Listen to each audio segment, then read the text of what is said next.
A wedding day is one of the most unforgettable moments in a person's life. That's exactly why everyone hopes everything will go perfectly according to plan. But the truth is, any big event comes with dozens of tasks, details, and moving parts, and some of them almost always go wrong. That's why the real job of a professional wedding planner isn't just fixing problems, but doing it in a way that the bride never finds out. At least not on her wedding day. Everything has to feel effortless, beautiful, and stress-free.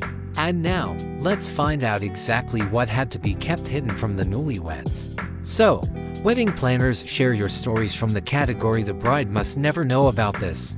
The planner at one of my close friends' weddings absolutely earned their paycheck. My friend's mother was a nightmare of extremely self-centered, and you could tell within seconds of meeting her. A week before the wedding, my friend officially banned her from attending. The final straw. She planned to wear a wedding dress. Not just a non-white dress, an actual bridal gown to her own daughter's wedding.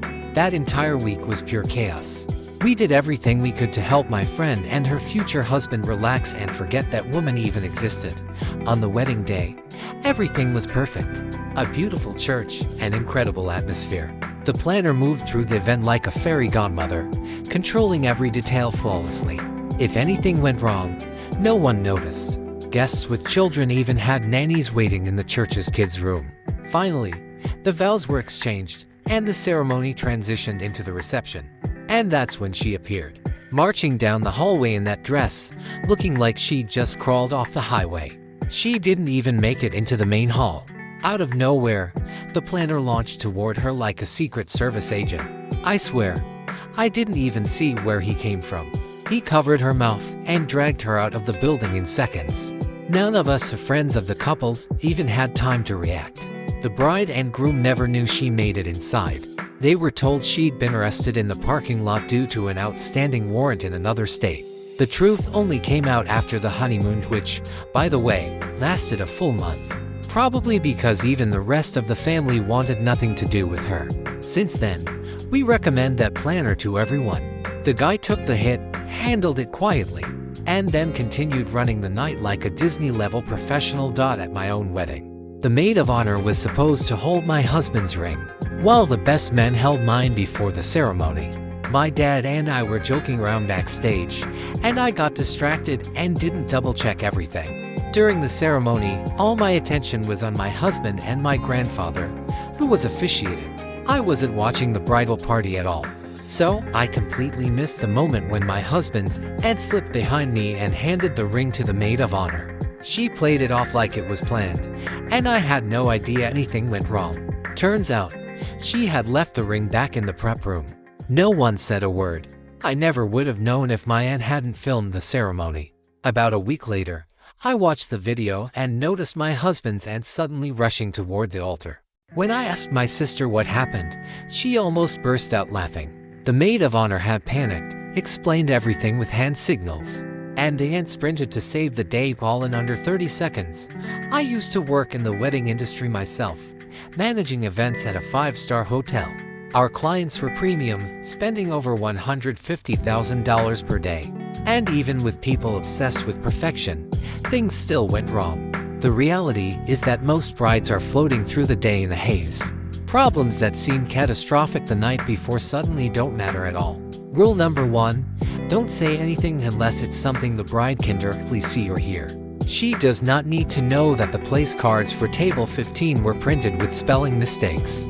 Story from a groom. My wife and I chose a midwinter wedding date. A friend made the bouquets and bouquets, and we picked them up the day before because he lived in another city. Her parents' house was large, so we placed the bouquet in a bucket of water to keep it fresh. We stayed in separate hotel rooms, of course. I left the flowers in my car, thinking they'd be fine overnight. What I didn't know was that it would be the coldest night of the year, -12 degrees. The next morning, my wife went ahead to check the venue. I went to the car, and the bucket was frozen solid. I rushed to the ceremony location and called my father-in-law. He heroically took charge, ordered multiple hair dryers, and thawed the ice until the bouquet was saved. When my wife arrived at the church, she looked stunning, holding a perfectly restored bouquet, completely unaware that anything had gone wrong. I'm not a planner, But my now ex-husband arrived an hour and a half late to our wedding. Turns out the best man got so drunk he passed out in a bar and couldn't be found. I only learned this weeks later when we received our wedding photos. This was my first wedding as an independent planner. I took the job because the bride had serious issues with the venue, a high-end hotel in a major city. No one expected problems like this. The wedding itself went well, so I didn't burden the bride with extra stress. The main issue was that the booking had been handled by a new employee. She reserved a blackout date when most staff were on vacation. Even worse, she planned a cocktail-style reception, meaning guests would stand, with only high tables and a bar. That doesn't work for a wedding. I forced them to move the bar to the lobby and place the head table directly on the dance floor. We completely redesigned the layout. It was tight, but it worked. The venue refused to admit fault, especially on the event day. The banquet manager was furious and tried to sabotage the wedding to prove her point. Not surprisingly, they went through 3 coordinators in 9 months. To make things worse, the menu listed the wrong dessert, and the bakery was closed due to the holiday. The couple spent $75,000 just on the venue alone. The total wedding easily exceeded $150,000. Another story from 2006, when I worked at a large venue hosting up to 5 weddings per night. That year, there was a huge trend for red wedding dresses from David's Bridal. That evening, we had 4 brides wearing the exact same dress. Normally, not a problem, but 2 of them were absolutely unbearable. We spent the entire night keeping them separated.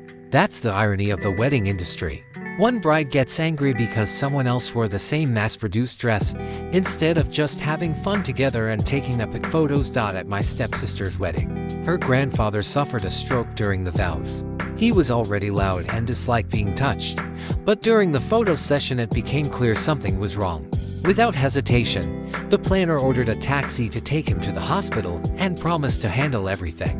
The situation was more serious than expected, and he had to be admitted to a hospital 4 hours away. The planner called over 10 car rental companies on a Saturday before Christmas, arranged transportation, packed their hotel room, waited until the toasts were done, then personally took us to the train station and bought tickets. He even paid for the taxi out of his own pocket. Throughout the night, he stayed in contact with the parents so the bride wouldn't worry. In the end, the grandfather fully recovered and now jokes that it was the perfect excuse to avoid giving a speech. The night before my cousin's wedding, the seamstress accidentally ruined her dress. We stayed up all night sewing a new one from scratch. She only found out the day after the wedding. I'm a wedding videographer. Once, my hard drive completely failed. I was just starting out, had no recovery software, and that drive held the only raw footage and the final edit. I was devastated. Luckily, I still had a preview version without watermarks that I'd uploaded earlier. Thank you, YouTube and 4K downloaders. The quality suffered slightly, but the clients never knew. At my own wedding, the planner dropped the top 2 tiers of the cake and didn't tell me. The baker covered the damage with flowers. I only learned the truth afterward. The cake looked perfect. At my best friend's wedding, the reception started late. She thought guests were slow to sit down. In reality, her father-in-law was dealing with a crisis. The staff member had to be fired on the spot for being high. It's been 2 years, and she still doesn't know. Well, now it can be told. It's a funny story anyway.